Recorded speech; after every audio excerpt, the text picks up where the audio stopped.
देवगणार्चितसेवितलिङ्गं भावैर्भक्तिभिरेव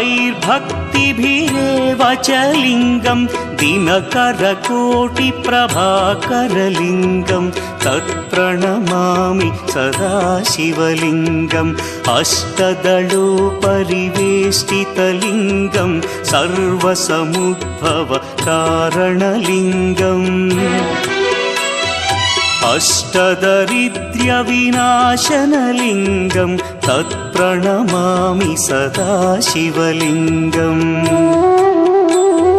सुरगुरुसुरवरपूजितलिङ्गं सुरवनपुष्पसदार्चितलिङ्गम् परमपदं परमात्मकलिङ्गं